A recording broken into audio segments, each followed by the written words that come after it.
अंतर्राष्ट्रीय योगा दिवस के अवसर पर एटा पुलिस लाइन परिसर में पुलिस प्रशासन ने योगा का कार्यक्रम कराया है। हमारे बीच है एटा के एसएसपी श्याम नारायण सिंह जी।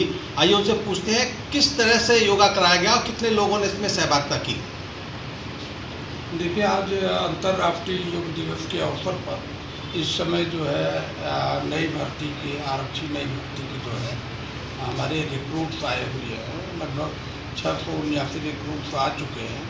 साथ ही साथ पुलिस परिवार के और मिलकर कुल लगभग 1000 के करीब लोग थे, जहाँ पर जो है योगानुशासन का पाठ पढ़ाया गया। और सबसे महत्वपूर्ण बात ये है कि योग की शुरुआत ही अनुशासन को रख करके की गई है।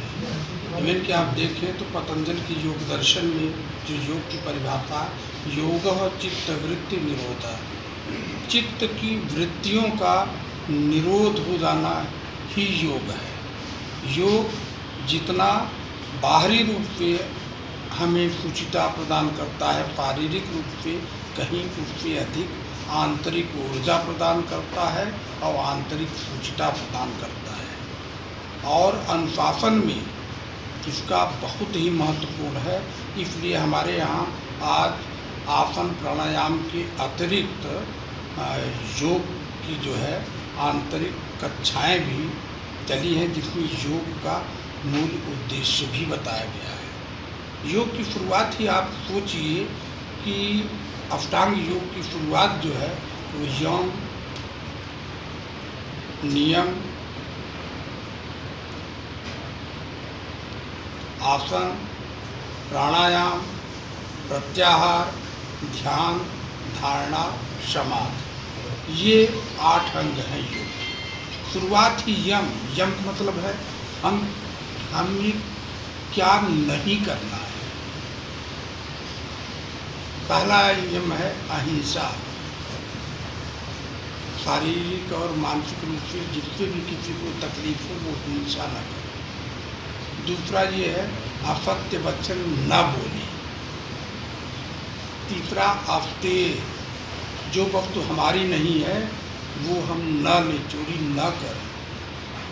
अपरिग्रह, हम उतना ही अपने पास रखें जिससे हमारे शरीर का संचालन हो सके। बाकी समाज की चीज़ है, समाज को।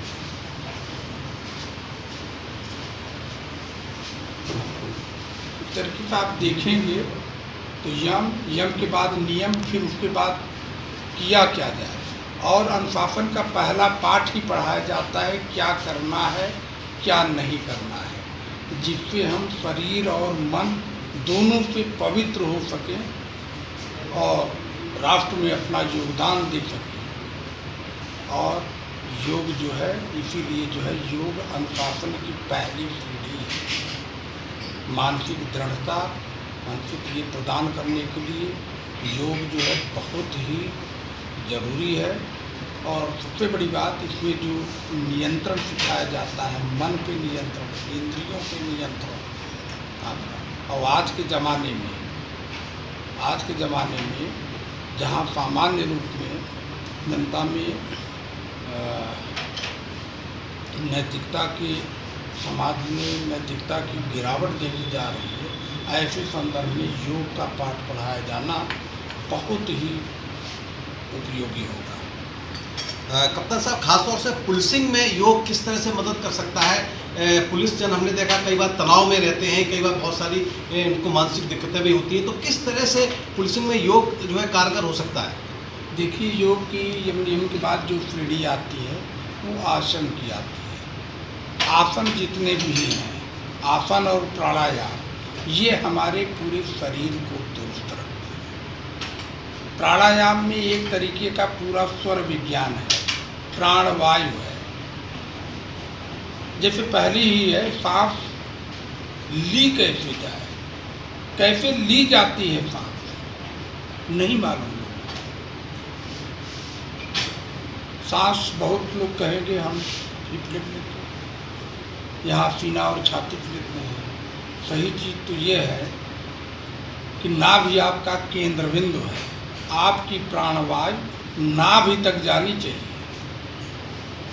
तो नाभि से ही ऊपर प्राणवायु और नीचे जो है अपान वायु बहती है। अगर आप आपकी सांस सीने तक ही केवल जा रही है, नाभि तक नहीं जा रही है, तो अपान वायु ऊपर चढ़ेगी और आप योग के शिकार होगी।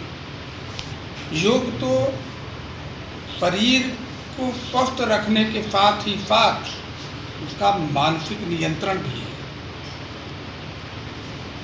योग हम जब इस तरीके से जाएंगे, इसी तरीके से ध्यान धारणा समाधि में जाएंगे, जिससे हमारा आज्ञा चक्र खुल जाता है, एकाग्रता आती है, कर्तव्य निष्ठा आती है। इसीलिए आप देखें गीता में योग की जो परिभाषा दी गई, सीधा कहा गया है योगः कर्म कौशलम।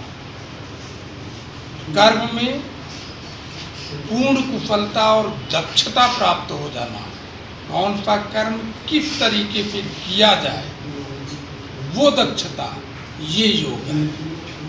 और यही व्यक्ति शक्ति को जो है समष्टि शक्ति से जोड़ती है, व्यक्ति को ब्रह्मांड से जोड़ता है, जीव को ईश्वर से जोड़ता है, आत्मा को परमात्मा से जोड़ता है। इसी का नाम है योग। और यही मानव जीवन का, हमारे आने का अंतिम जो पुरुषार्थ है, मोक्ष की प्राप्ति, ये भी योग है। तो ये थे हमारे बीच एटा के एसएसपी श्याम नारायण सिंह जी, जिन्होंने अंतर्राष्ट्रीय योगा दिवस के अवसर पर योग की विशद व्याख्या भी की और पुलिसकर्मियों को योग करने की सलाह दी, जिससे वो मानसिक रूप से भी स्वस्थ रह सकें और शारीरिक रूप से भी फिट रह सकें।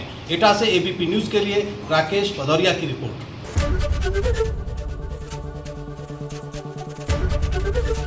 एबीपी गंगा, खबर आपकी, जुबान आपकी।